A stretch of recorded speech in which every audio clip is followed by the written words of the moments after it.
Welcome all out there in Cyberland. I'm Joni Cooper, Director of Programming for the DocLands Documentary Film Festival, and I'm grateful that Asgeir Helgestad, award-winning Norwegian wildlife filmmaker and photographer, and the director of Queen Without Land, which has won so many awards that I can't even begin to mention them, is able to be here with us. I have to say it was tough to pull him in from his beloved remote lands, but thank you for making this possible, Asgeir. Yes, thank you very much for being invited, I have to say, though. Yeah, it's been a little bit busy and crazy things going on. And I just came back from the Arctic now 3 days ago. So, yeah. Great. Well, I have to say that your film is absolutely beautiful in all aspects. And I also find the full beauty of it truly highlights the poignancy of the story and the issues of climate change. I was completely moved. I'm so happy to hear that, and thank you very much. The aim for the film was actually to tell about the climate change and the ecosystem and what is happening under the ice.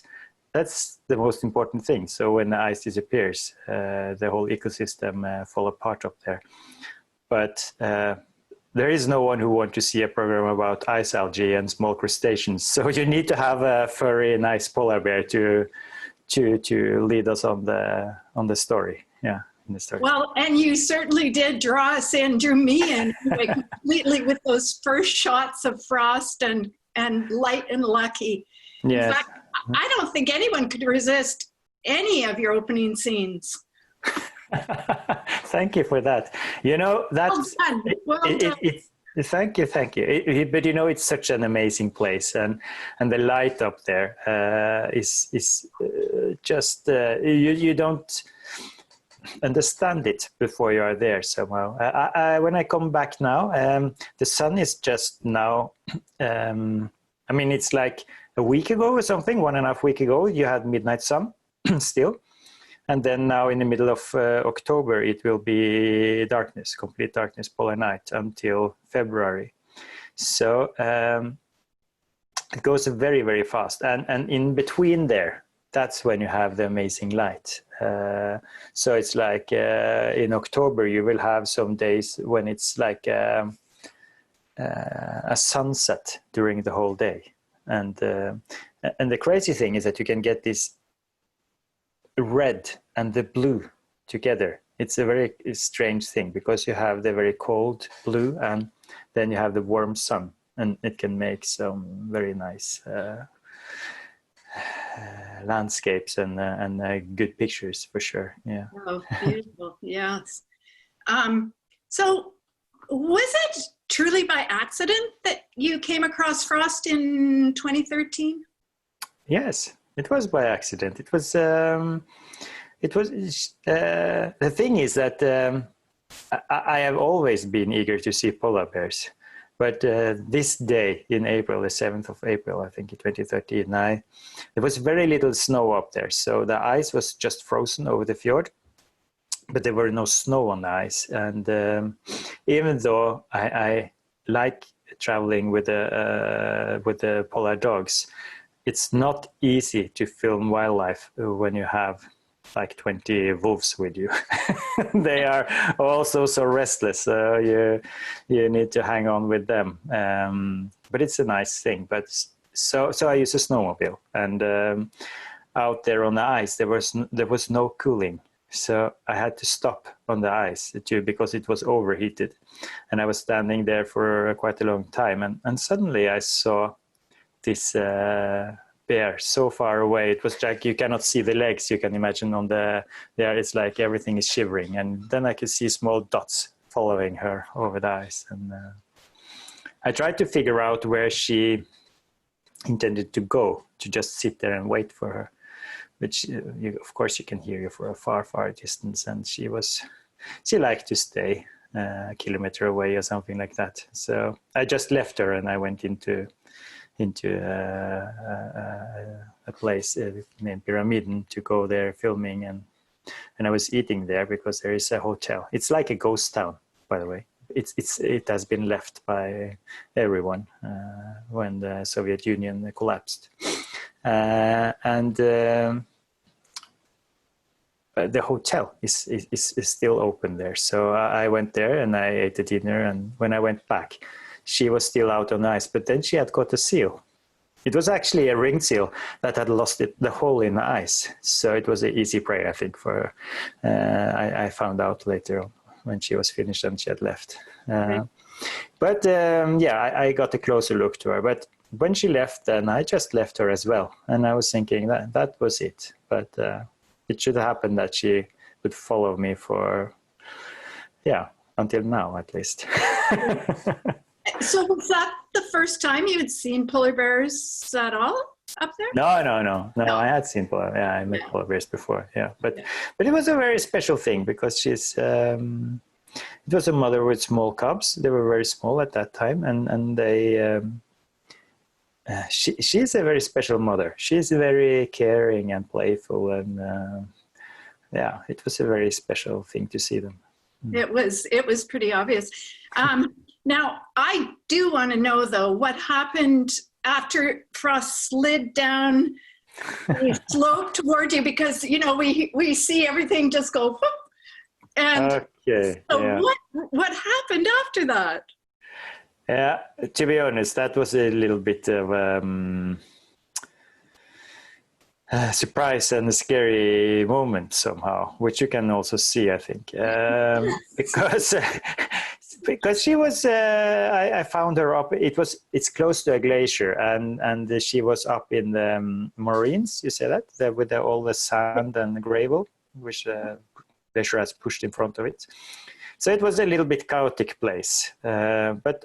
I was up there, and luckily I also parked the snowmobile there, which is my security, because you have a weapon, but you're not going to use that at all. No, I have it more like if it breaks down, the snowmobile, so I have to walk home or something like that. I was wondering about that, because you could never use a rifle on. No, so you should never put yourself in a situation where you need to use that one. Yeah. So I don't like to be by foot, for instance. It's more tricky in the summer to film them because you are so much more vulnerable when you are walking on your feet. So the thing is that she was a tiny bit under 200 meters away. And she was resting there for 6 hours and sleeping and giving the cubs milk and relaxing. And then I realized that she was actually thinking about something, because it's like she was not interested in me, but she was looking at me sometimes now and then. And after a while, she started pushing herself over a ridge, and she comes sliding down against me, and she stops. I think she had the intention to come all the way down, but she stopped. And then one of the cubs come there and push her, and she pushes herself away again. But just before that, she was actually looking at me quite straight in my eyes for a while, and then I realized that okay.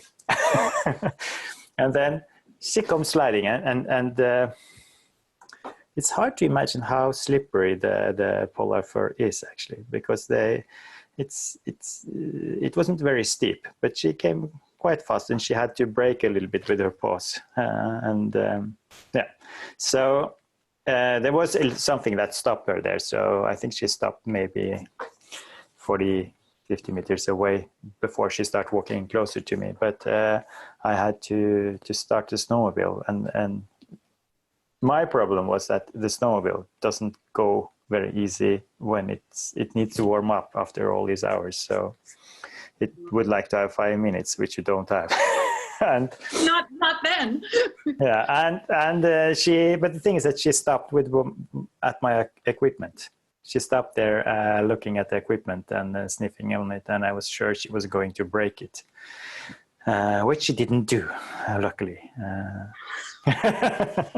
So I was able to get away from her, and but it was a moment. I mean, she's a mother with 2 small cubs, and she don't want to put herself in too dangerous situation because she has to take care of the cubs. So if there was a single bear, and especially if it was a young male or something like that, it could have been a much more scary situation. But she was very relaxed, and she had no bad intentions. I think she was just curious. Yeah. And she obviously had some sort of trust for you. Maybe she knew the purpose of your trip. Probably not. No, but it's no. So, but it was. Yeah, it was for sure a moment I will remember for the rest of my life. That I can tell you. Yeah. But I've been more careful later on. Yeah, and especially with the fact that the snow got so cold that I let it go so cold, because that's my security for sure. Right. Right. Well, and it's, gosh, it's just heartbreaking to hear the numbers, like 30,000 polar bears have been killed in so many years, and now there are only about 1,000 left. It's actually much the thing is that it's less on Svalbard. It's a tricky number, because if you look at the whole Barents Sea, it's like 2,500, 3,000 or something like that, while on Svalbard itself, which is a group of islands in the sea, or yeah, it's in the sea now, I would say. It used to be more in the ice. And in the winter, the ice forms most of the year, most of the years, yeah, around the island, but or on the east coast, north and east. But many of these bears, they can walk into the island and out in the ice again, while the numbers that they say stay on Svalbard, it is around 300. But you can imagine those numbers they have shot in 100 years, 30,000 bears. That's it's so hard to imagine that, and the beauty that goes with it too. I mean, I guess we're all experiencing that with wildlife wherever we are. The numbers that it's decreased. I live here on the Salish Sea in Vancouver Island, and sometimes I just sit and try to imagine the flourishing sea life in past times. Now there are so few whales, so few seals, you know. It's heartbreaking for us everywhere. The good thing, though, I can say, is that on Svalbard, the polar bears are now protected since 1972, and in Russia as well. So it's actually only in Greenland and Canada and Alaska that they hunt polar bears today, while I think that there are some illegal numbers from Russia. So they have a good protection there now, but I think that their future isn't very bright when you look at the climate change and how the ice is disappearing, because it's huge. It's quite massive to see what is happening. I mean, they are living where in between the melting ice, the level of, I mean, water and the frozen sea. So they are on the in between, and of course you can see the changes very fast there. Yeah. Now, I was curious too, you know, it was just so horrendous to see what end Lucky came to. Are there information sessions, like in terms of this protection for the polar bears, as to how people should protect themselves so that it doesn't come to killing more polar bears? Of course, there is a big focus on this, and that you should protect yourself by bringing a gun. But I think that people understand that they are vulnerable up there, and the thing is that you have had is it 5 or 6 accidents now, and the last thing that has happened is that actually Snow, he died now 1.5 weeks ago after he attacked a man and killed him. So which is from the second litter, yeah, she has. And so yeah, it was very sad, I think, both for the man and for the bear. Yeah, we see snow in the film for a tiny part, but yeah, yeah. Oh, that's devastating for both parties. You don't know what precipitated it, do you? Snow actually attacking? It was. I think it was quite unnecessary somehow, because I mean they were at the camping in the town, which is there is a town up there, a Norwegian town, where if you fly to Svalbard, you land in Longyearbyen, and it's a little bit outside the town, and next to the parking place there, you have a camping, and this guy, he was actually working at the camping there, and he was sleeping in a tent, but it's freeway down to the sea, which is 200 meters away from the camping, and they had him and several other bears just a few kilometers across the fjord. So they had them there for several days, and they tried to scare them off. And the thing is that they have no protection around that camp, and I mean, if I was tenting a little bit further out, I would for sure have protection there year round. And why they didn't have it at the camping, that's a question. Yeah, you mean like the electrical fencing that can go around campgrounds? Is that it should be some kind of a fence. The thing is that they trusted 2 dogs that they had there, that they will wake everyone up, which you could expect, but not all dogs react to polar bears. So. And maybe, I think it was quite windy as well, so there was a lot of noise and things like that. So yeah, lots of lessons to be learned. Yeah, so it was a sad thing, but yeah, polar bears are unpredictable, and I think that you need to be precautious to not end up in a tricky situation. Yeah. Do you think it will come to a point where they actually keep people out for the preservation of the polar bears? No, I don't think they. Of course, I mean they have protected a lot of areas up there, but you can go skiing where you want and tenting. And I have done it a lot, and I've been camping a lot up there alone. And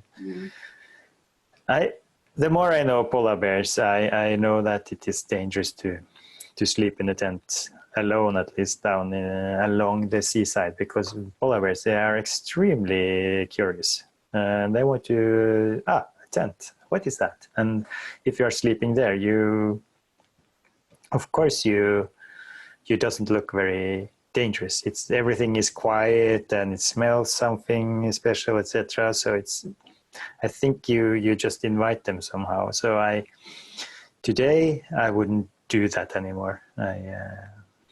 I would like to have someone guarding the camp when I was sleeping. So that's what you do. If there are several people together, one is awake and looking around. Right. Yeah, and it's also in respect for the bears. But people who hasn't been there before, they don't know that. I didn't know how they behaved when I came there the first time, and I was sleeping around in the tents everywhere, and no, I wasn't aware how curious and how they behaved. No. And you don't want to wake up either with a polar bear 3-4 meters away from your tent, even if you have a flare shot around you. Yeah, that's for sure. But I totally understand why they'd be so curious. There they are, living out in there's remote lands, white mostly, and then there's something that just pops up. Like, yeah, sure. Yeah, and they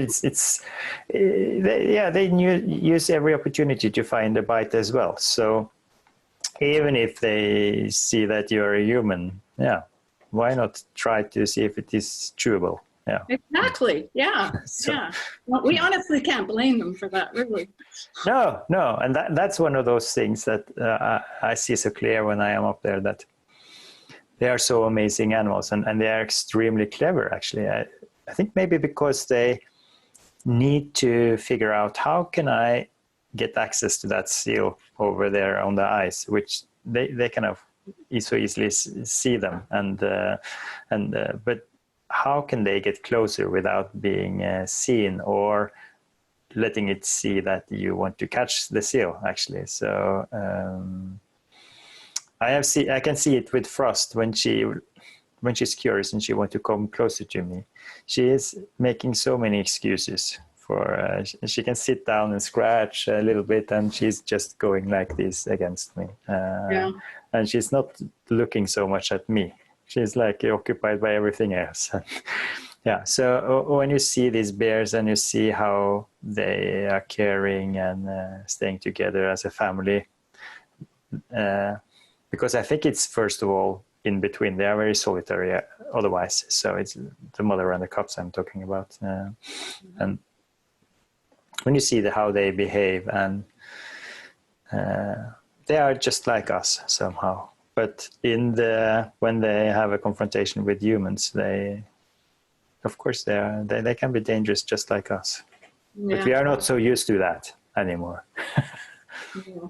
Well, and what you said about Frost not being as aggressive because of the cubs, that was surprising to me just now, because you know, in most wildlife situations, mothers become so much more aggressive when they've got their around.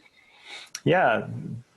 And somehow you're a little bit correct as well. I had the situation the previous year when Snow and Ice was playing the cubs, they were playing with some other bears, and you don't see that very often. So it was a very rare situation where there were 6 bears together, and then Snow, he was quite cool because he had his mother with him, but she was a little bit far away then, and then he made a little noise or something, because he actually, at least the mother Frost, she felt like he was in danger, so she just sat off after the other bear, and that was quite scary. I mean, I was just watching, but I can imagine being the other bear, and she didn't stop until she had beaten him a little bit. Yeah, another male. Made sure he was on his way. Yeah, she took a bite and she smashed him with a paw. And now I understand that did you see Frost recently? Yeah, I saw her last week. Last week, because you were there. Yeah. And is there any news from Frost? She's getting elder, actually. She is now 15 years old, and because she's in the hands of the scientists, if I can say so. She's wearing a radio collar, and they have tranquilized her many times, and she was born in 2005. They know that, and now she's 15 years. I think that she's still okay, but it's something about when you get older, you get competition from other bears for the good grounds, etc., and but she's walking around there. That's great to hear. What is the typical lifespan of a polar bear? I think they say something like 18 to 23 years or something in the wild. But I can see when I see Frost that 15 is also doing something to her. Yeah. Especially with the interjections she's had with scientists. But it's just, you can also see that.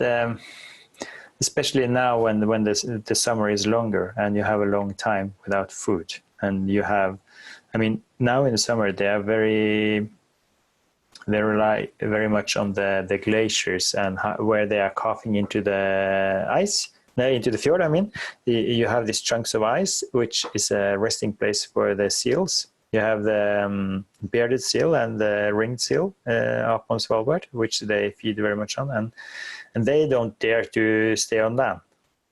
They like to sleep on the ice or rest on the ice, and they find that in front of the glaciers, and that's where they are hunting as well. So you can see more and more of these glaciers, which are now more and more stranding up on land. So it's fewer places to stay, and the summer is much longer. And some years the ice doesn't form in the winter either. So, you know, on Svalbard, the average temperature is up 7 Celsius. Wow. In the winter, though, it's a big difference in the winter because you have when you have limited ice, the sea heats up the air, and everything gets moist, and it's raining in the winter, and it's very different from what it was before. Yeah, and not that easy for wildlife like polar bears to adapt quickly to something like that. No, I don't think so. I think it's a little bit a different situation maybe in, for instance, Canada or Greenland than it will be on Svalbard, because they are so much stranded on an island. They can see that they eat much more eggs and chicks from the seabirds, while in Canada, for instance, they can walk into the land and find other kind of food source. But it's not so many things on Svalbard. I've seen more and more actually that they take reindeers as well, but that's not a very common food source for them. And they say actually that it's in those polar bears, like on Svalbard and maybe Greenland, is a little bit unique in the way that they are so isolated that they cannot mix with the grizzlies like you can do in North America. So that can be something which they have seen sometimes, that they mate together, and you get hybrids. And so what will happen in the future isn't easy to say, but I think that the future for the polar bear on Svalbard it will have a limited time. I think it can happen that they disappear almost within my lifetime, So what will happen to polar bears in general? It isn't easy to say, but I think that they will have a hard time as the sea ice disappears. In the whole ocean on the northern part of the globe. Yeah, it's pretty sobering. Now, did you also do all the underwater shooting? Yes, but the thing is that it's quite a lot of this is a controlled situation, because I am. So you see the ice algae under the ice. That's with a GoPro, just in a hole in the ice. Quite simple, but.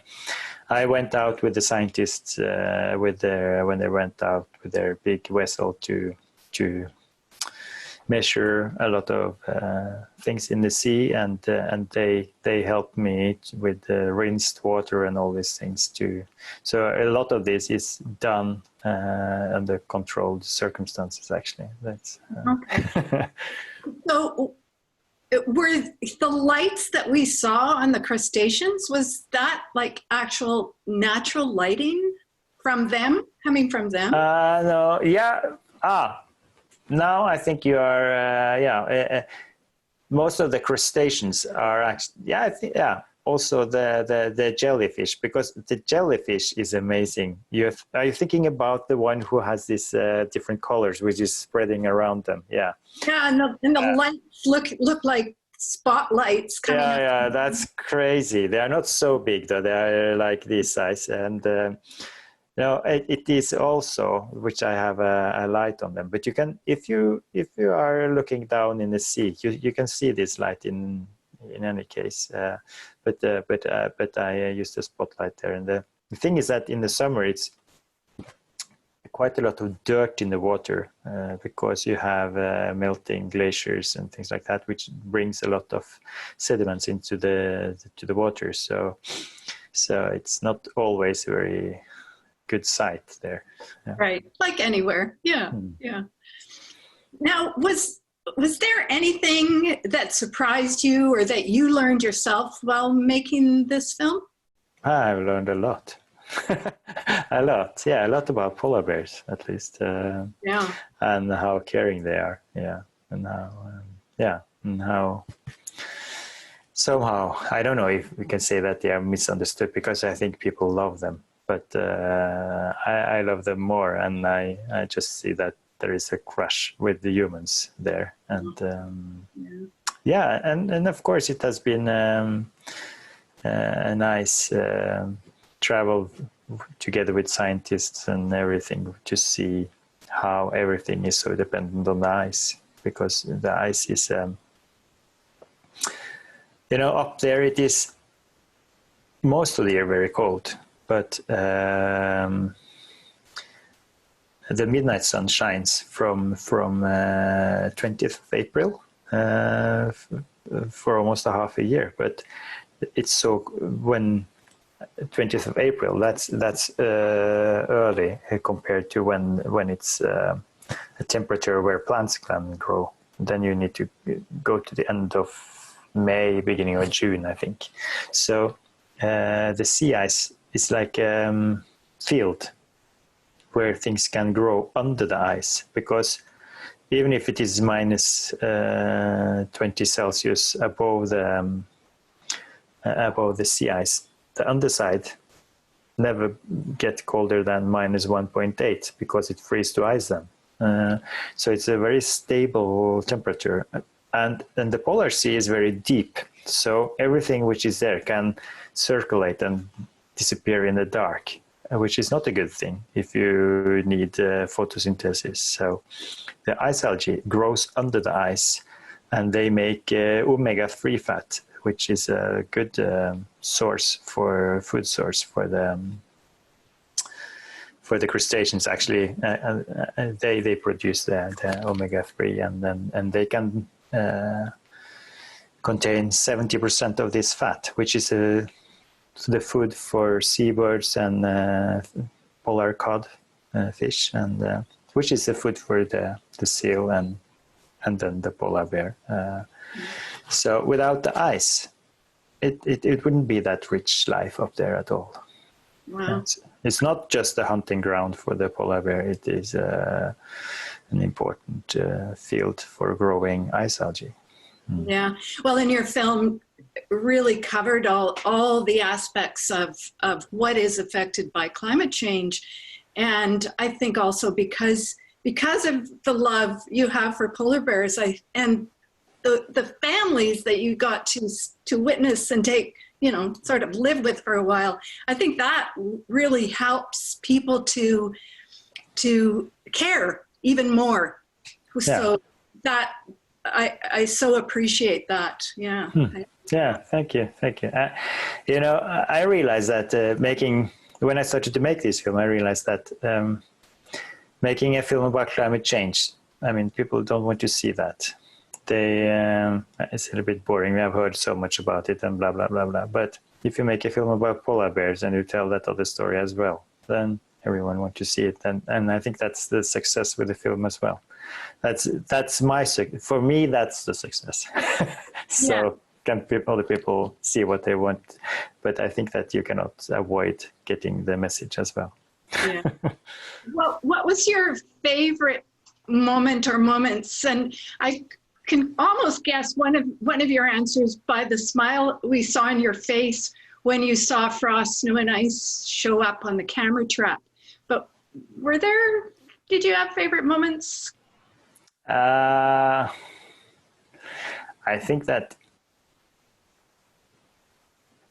it must be all those many times I've seen her on her back playing with the cubs out on the ice, actually. Understandable. Yeah, she's almost as much upside down as she is the other way walking. So. And that's a great way to remember her. Is there anything that you would have liked to include in the film but weren't able to for one reason or another? That was the hard part about the film. What to remove. because there were so many darlings there that I wanted to have, and it made the film a little bit more complicated. And for instance, I had another female that I met. She wasn't that caring as Frost at all. She was much more, can you let me sleep alone? Yeah, no, get away. She was like that. But they went up in a hillside where the cubs started to play in the snow, and it was very steep, and they were running up and they slide down again, and they were running up and sliding down together, those two, and they were stumbling down, and she was just sitting there watching them. But it was so lovely to see them, and I included them in the film in the beginning because it was so hard to take them away. But somehow they were just competing with Frost, so I had to remove them to make the story clean. And in most films, I had to say that I haven't seen one polar bear film where you see one polar bear, though, because they mix them together in a horrible way that I cannot see those films because I can see the difference.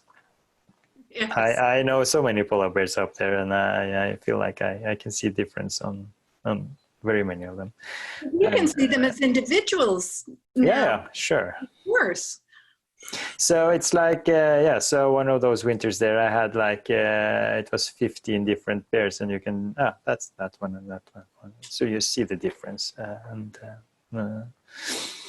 But so in most films, people cut together different individuals and they say it's the same. And I could have used those cubs as Frost's cubs, but no. You knew. And the thing is that I am not a scientist either. So it was important to let people trust me. I was very curious on that. Will people believe me? And can I say something about climate change without being a scientist, etc.? Well, I found out that I need to be very honest to have people believe in me and follow me.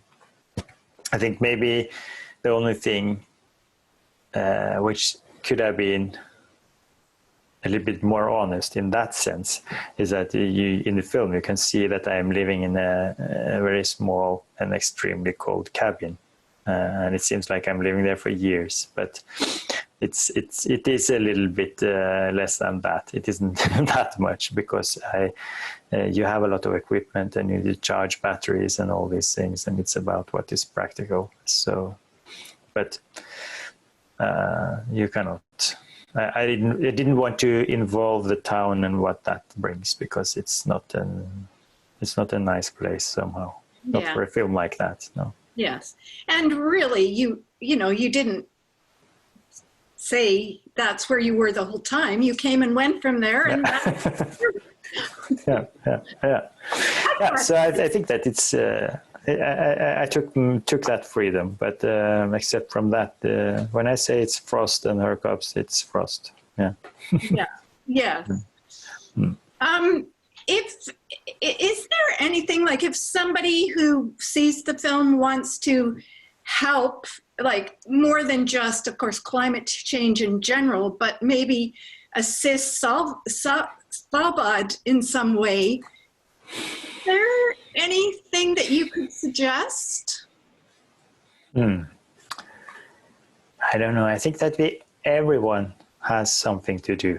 We all have to contribute to save our planet in general. I mean, it's super sad to see what we do to our planet, and that's a job for all of us. It's not up to just a few people to do that, because I think we need to change our whole life. Yeah. And,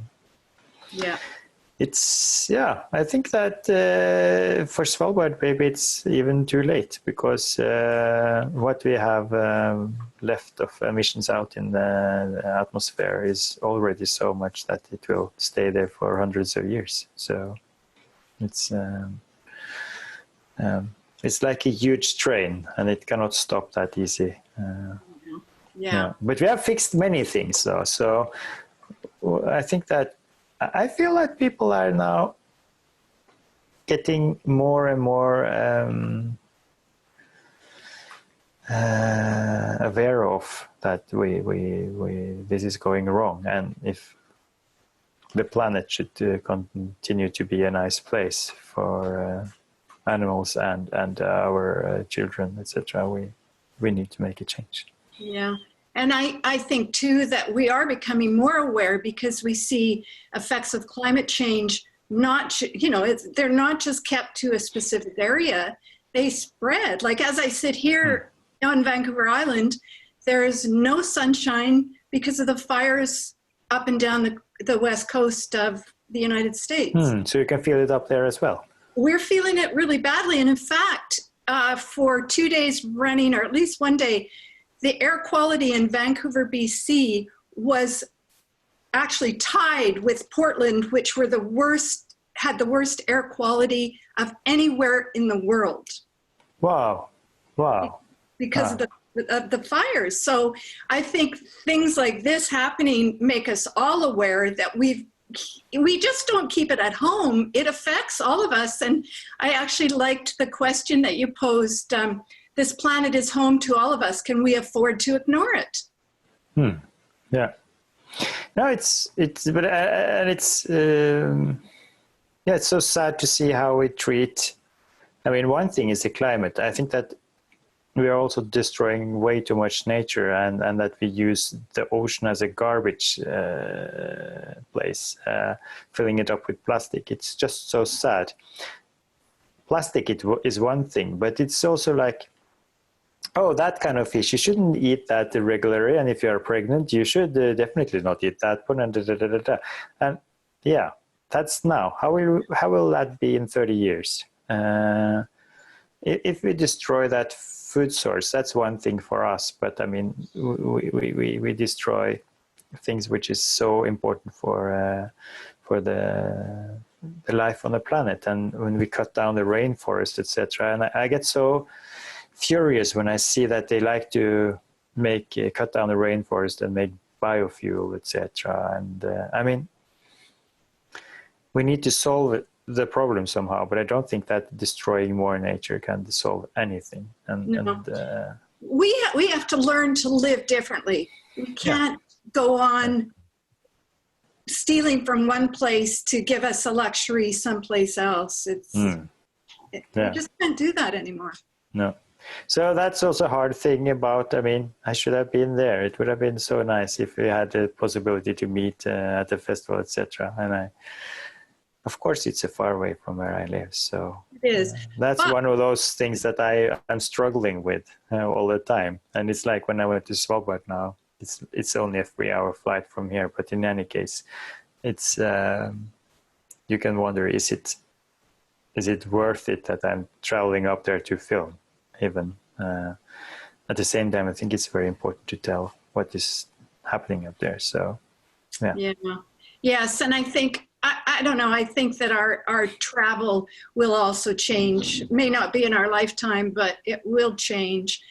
And I think in the meantime, maybe we're just smart. Like maybe there'll be more than one reason to bring you to California for your next. Yeah. It would have been very lovely to be there. It would, for sure. Yeah, but thank you so much for today, and it's been a pleasure to meet you. It's been a pleasure to meet you as well, and it has been very nice to talk to you. Yes, so keep in touch and keep us informed of what you're up to next. Yes. I hope to see you one day. It would be great. Yeah. We'll make sure of that. Okay. Yeah. Thank you. Bye-bye, and enjoy the film.